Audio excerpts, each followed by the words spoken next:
Hey guys, it's Robert Amatruda back with another episode. Just wanted you to see my girl in back of me. That's Zaire, one of my art pieces. Love her, from Zaire, Africa. Baked on metal, it's beautiful. Here's my sign right here that says believe, so you guys know that I have it around me. It says believe, okay? That's a good thing to do, is believe. Okay. I take my glasses off here. I want to pick up where I left off on my last deal. I want to talk to you about the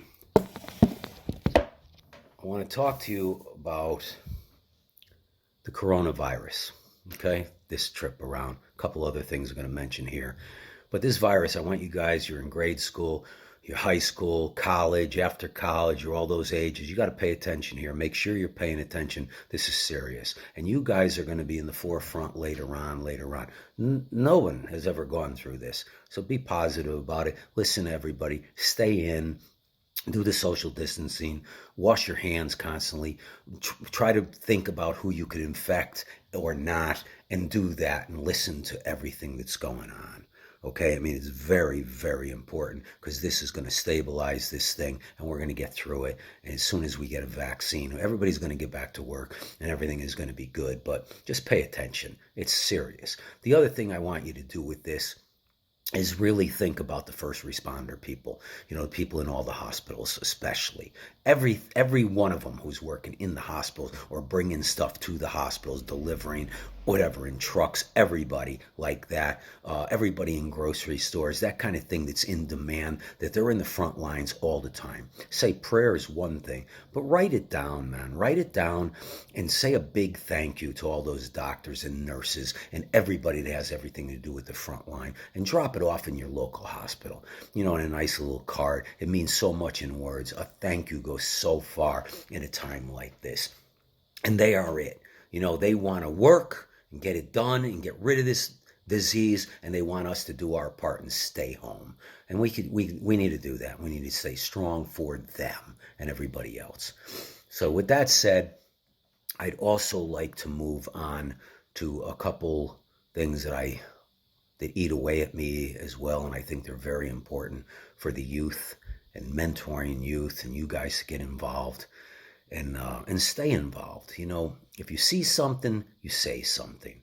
A big part that I want to mention is, and I want to cover, and I'll cover it as briefly as I can, but is bullying, being a bully, whether it's grade school or high school or even college, anywhere as far as a bully, and then on social media.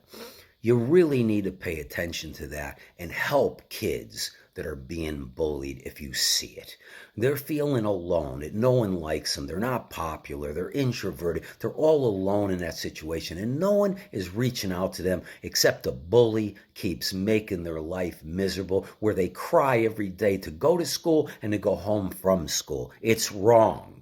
We need to stop it. You need to face those bullies, help them, rally around them with all your friends and say, we don't accept this. This is our friend you're bullying. We do not accept this.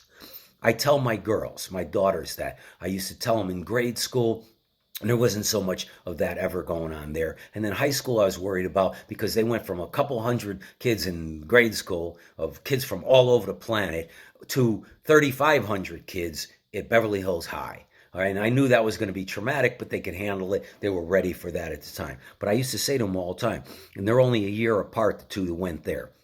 And one was a freshman, sophomore, whatever. So they were always a year apart in school. So I said to them, you girls, you guys, you got to stick up. You see anybody getting bullied, you rally all your friends and you go and you tell them we don't accept that. That's not in our circle. And you stand up to that bully and put your arms around that kid who is getting bullied, male or female, whatever it is, and help them and make them feel secure. Bullies prey on a kid that is weak and has no body, and they know they're being effective, and they know they're killing that kid, and they want to. Especially in the lower grades, they're mean-spirited at those ages. You gotta step in and help that kid out. And so they don't have these bad thoughts, to hurt themselves, or bad thoughts where they're so alone they want to hurt a lot of people, like everybody in the school. So you got to catch it early. You don't want it to get out of hand like that. There's no room for bullies. I have my youngest daughter, Sabrina, who I'll tell you about, who is unbelievable. She was unbelievable in sports. She's very tough. She's a replica of me, but thank God in a girl's body. Beautiful to the core, big heart, but a pit bull. She doesn't take it. She's tough. So I used to tell her, I said, baby, you rally around your sister, you get rid of that bully. You jump in there. I said, Daddy gives you permission, you jump in there. If the teachers and everybody is not doing this, you make sure that bully goes away. So they were that tough, and I don't think it was ever an issue. You know what I mean? But it's always an issue everywhere. And this is the reason why there's such a suicide rate for young people in this country. It's a big reason with that. Social media, there's so much pressure on how you look, how much money you have, how much this you have, who your friends are, if you're hip, if you're not, if you're a nerd, if you're not cool. That's bull. All of that. Everybody is different. My kids are completely different, all of them. They're all beautiful in their own way. They're all smart in their own way. They're all tough. I preach that to them. So she was unbelievable at doing that, as well as unbelievable in sports and pretty much everything they did. My kids are excelled at. They put their mind to it. They excel. They're very determined, and they have discipline. The discipline grew and grew and grew. So when they understood it. So that said, we need to get rid of the bullying. And you guys, I want you to know, everybody listening to me in these things, there's my email, I think on the front end of these things and the back end of these things, after it says with the mentoring youth by Robert Amatruda in my email. You guys could reach out to me at any time you want. I'm there for you. I care. So if you're having bad thoughts, I'm good. Send it to me. Send me an email. Tell me this. I want to know. I want to know what's bothering you. If I could reach out and help a little bit or make you see it a little different, I will. If you're doing great and you have dreams and unbelievable ideas, I want to hear those as well. This country, this world thrives on great ideas.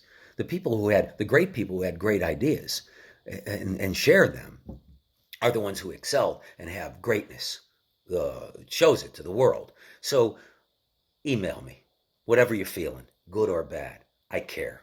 That's a big, big deal with me doing all this. I'll reach out to as many as I can.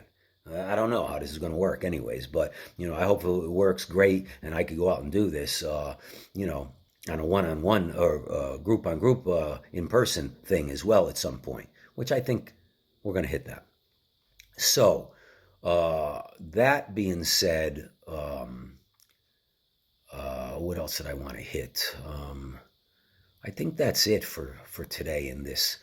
I really want you guys to think about these things we touched on with this virus, the bullying, how you're feeling. Reach out. And especially reach out to me, but reach out to people that you could trust as well and talk about this stuff that bothers you so much. You got to talk about it. You young people, I need you to vote. If you're 18 years old, you have to vote. You have to go out and vote this year. The world is going to be yours. The country is going to be yours. You guys have the voice. And trust me. Don't believe all this stuff about voting doesn't count. Your voice matters because you are the future. And guess what? We need women in there. We need a woman to be running for president again. Okay, maybe not this time it's going to happen, but we could have a female vice president to start things off. Women are smart. They need to be included on everything, on every level. They're amazing. It's insane. And we need that. So, with that said, we'll wait for my next episode. And I'll leave it like that for now. Peace. God bless you guys. Pray a little bit. Pay attention. And learn something. Keep it in your head. Listen. Stay positive. Get rid of the negativity. Remember that. Always. We're going to get through this and much, much more. You guys are going to be okay. Trust me. All right. Peace.